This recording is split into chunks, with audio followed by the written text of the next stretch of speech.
Alpha Trion Swoop. Knows the weak point of any target. Problem is, his aim is terrible and he can't actually hit them. Monkey Paw wishes.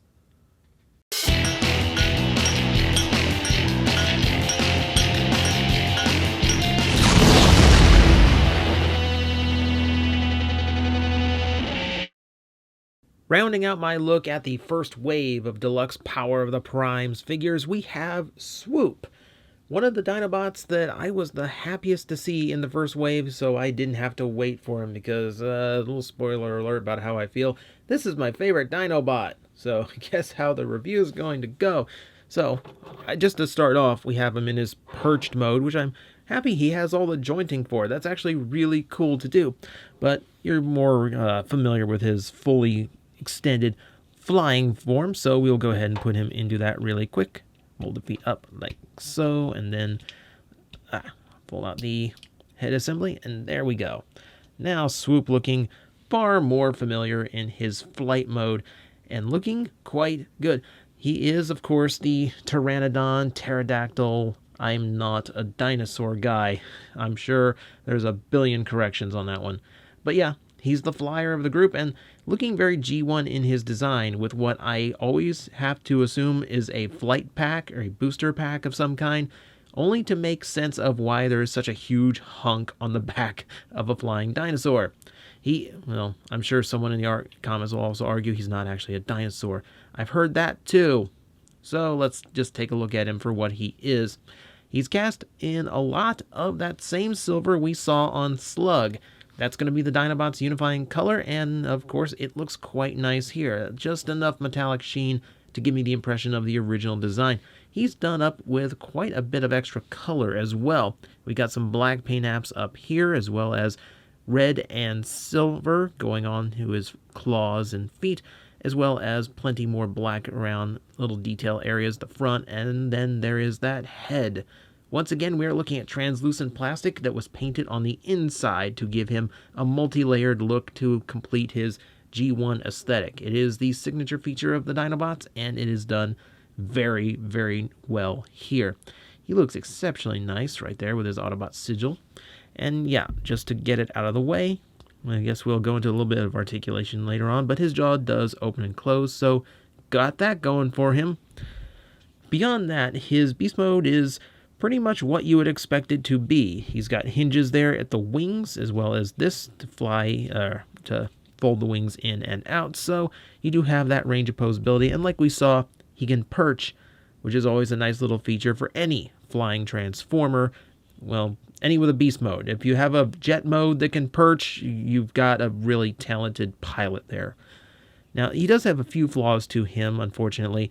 His beak is not the tightest of hinges, and I've heard that on other examples of the toy, so probably not just mine. And then you also have an inability for this to stay closed, as well as this piece that doesn't quite want to find its peg in. So a few little tolerance issues, a few little misalignments, nothing that really hurts my overall opinion of the toy.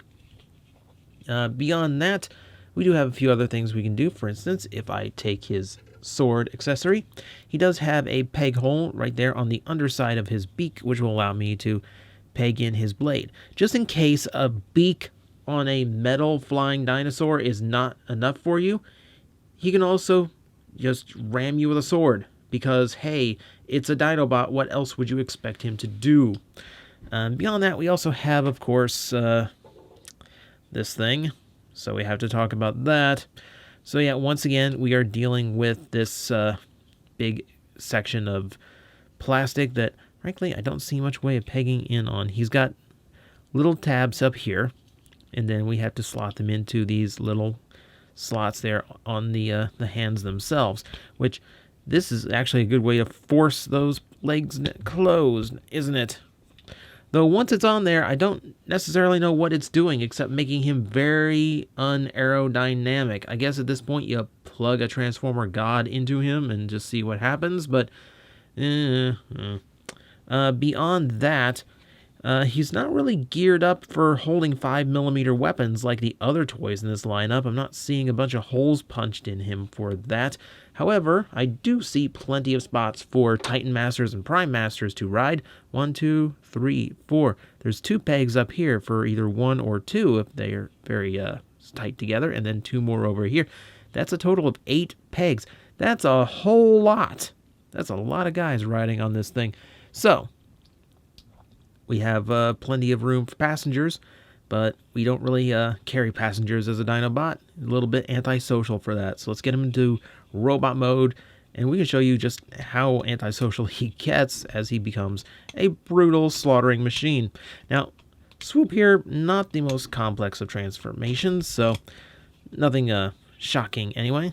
So fold out the hands. I'm just getting the arms out of the way first, just cause. Fold up these, and they will form the front of what will become the legs. Go ahead and fold those out now that we're talking about them. So, that out of the way. Fold down the feet like so. Go ahead and close up the wings, and then bring all of this down. He's got a few hinges going on here, so sometimes it's a little bit tricky to tell it which ones you actually want it to go swing down on, but you get it eventually. And then just reveal the head like so, and very quickly, very easily, Swoop is fully realized in robot mode. Looking very G1, and a little bit unique in that, and we'll talk about that here in a second. I will say the transformation is very accurate to the original. You kind of have to be, because there's only so many ways you can make that work and make both modes look like the original, but like you saw, very clean, very efficient, not a whole lot messed up. It's a nice, quick transformation, fun little toy to just quickly switch around should you be in the mood for it. I'm actually going to, excuse me. There we go. I just wanted to make sure you can see his face in the framing. That's actually really weird as the head kind of gets covered up there. So, now that we can see the head normally, let's go ahead and take a look at the head in general. Looking very nice. There's a ton of paint going on here to get his head looking accurate, right down to his big mohawk, which is awesome. And yeah, colored eyes, silver face, black for most of the helmet. He's looking quite excellent. I really dig the look of this guy. Now the coloring on this is a little bit interesting. The original design, the one that Hasbro first touted out for the toy, had a toy-accurate red color scheme for his chest, which is pretty much what you would expect from Hasbro. Like I said in the Slug review, they almost always go with the toy colors, because that's the color scheme they created. However, most people know Swoop as the blue Dinobot thanks to the cartoon, and these days it's all about making your toys look different on the shelves. So while this guy does carry a lot of toy-accurate details in the coloring, the chest becoming blue seems to have been a last-minute change to make them look a little bit different from each other on the toy shelves, but I'm quite happy to take that, as I wouldn't really, I don't really recognize many Swoops if they don't include that blue color scheme from the show. That said, he still does carry a lot of the toy colors, the black upper arms, for instance, very much in line with the toy, and a lot of little parts that are still in line with the Hasbro's original design. Very clear that he was originally supposed to be red. I'm not really sure where the green around the wrists come from. It's the only spot in the entire toy where that actually exists. It's kind of strange, but hey, I guess it makes him look unique. I don't know.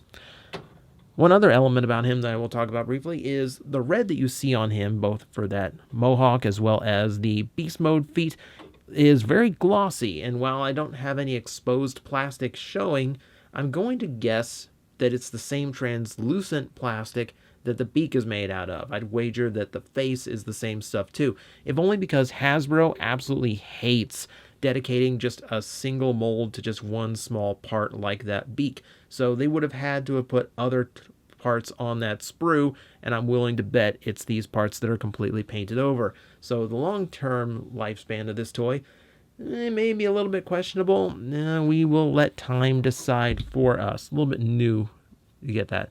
So all of that said about the color schemes, The toy itself does look quite good. Swoop, luckily, is the toy that is supposed to look kind of svelte and scrawny amongst the Dinobots. He's more the flyer, the speedster. He's supposed to be the light-looking one of the group, which does help in the transformation aesthetic of the Combiner War style figures, because he has to be thin so he doesn't get in the way, and so he can be that uniform size all of them need to be.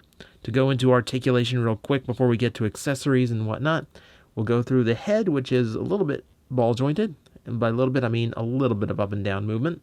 The ball joints in the shoulders work quite well. 360 on the bicep, a little bit, it would help if it was actually on camera, drifting a little bit there. A little bit of detenting to the elbows to give them a little bit more solid articulation there. The waist is interesting. It is working. You can see the mushroom peg there, so you can rotate the waist, but the beak is so long it actually pegs into the pelvis section, meaning you actually have to manually rotate it, which is a little bit annoying. So that's a little bit frustrating. You have to break the transformation in order to get his articulation to work, but at least the articulation is there. Ball joints in the hips working quite well. All range movement. 360 on the thigh. A little bit beyond 90 on the knee. No ankle tilting of any kind, but nice wide. No real issue here for balance. He looks quite cool. And he has all the articulation I would want out of an updated Swoop. Excellent for me. Now accessory-wise, let's see here. Well, he does have his sword, and I don't know why none of the other Dinobots come with their swords like this. I would expect that would be the one accessory they come with, because no, that was such an iconic thing. 5 Dinobots, and they all had their own unique techno red swords. That was the design element. That was the matching thing. Something for someone to come up with. Someone's going to make match swords for all of them, I'm sure.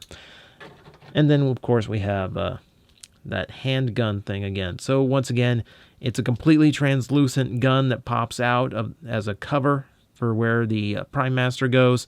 Once again, clear plastic does us no favors. It's supposed to look like a gun. You can't really tell through the clear plastic. It just looks like he's holding a data pad. Don't care. So this, once again, just like Slug, there's not a whole lot you can do with it. You can create some kind of claw weapon that can be underslung on his hand. That doesn't really do a whole lot, though. And you can't Hulk hand him the way you can on Slug. So he doesn't really have much accessory option here, so we kind of have to just go straight to Prime Master, I guess. It's about the only thing you can do is to make the Prime Master armor. For him, his armor pegs into the sides of his Beast Mode head, so we have to use those tabs on the thumbs. Luckily, it pegs in a little bit more securely than on Jazz, since this kind of clamps down into place. The armor positioning has a really weird float to it. This seems like it wouldn't be that effective as armor. I feel like it has to be, somewhere on your body to absorb hits and not just flail around on top of your chest.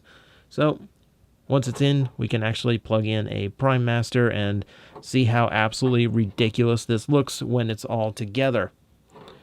That is Micronus, by the way, which means now he can give everyone the ability to fly. He's like Peter Pan, except probably going to stab you with a sword at some point. I mean, more so than the actual Peter Pan. If you read the books, that's a distinct possibility. So, yeah, it's just as ridiculous as always. It's just something for the hand part to do when you don't have him combined. Speaking of, we might as well see how he looks as the arm, because this is where I was the most concerned with the toy, because he is rather thin. How is he supposed to make a decent-looking leg or an arm? Well, for the arm mode, to my surprise, actually does a decent job. Despite his very thin proportions, the arm fills out quite nicely. Luckily, the leg's thick enough to make a convincing forearm, fits very well with the size of the hand, and up toward the shoulder, he actually has this nice little illusion going thanks to the wings. Covers up most of what makes him look so thin in robot mode, and actually makes a very convincing arm. I think when we get the rest of the guys, he shouldn't look too bad. Though, as a leg, I don't think he has quite enough depth to match in with the others. I don't know. He just kind of makes a block here. He's probably better left as an arm. Otherwise, he's going to look a little bit weak in one leg, I think. So that, my friends, is Power of the Prime's Swoop. This would be my favorite of the new deluxes. He's got a really clean and quick transformation, and it's still entirely accurate. Both modes look really good, and I'm quite happy to see the blue represented from his cartoon model.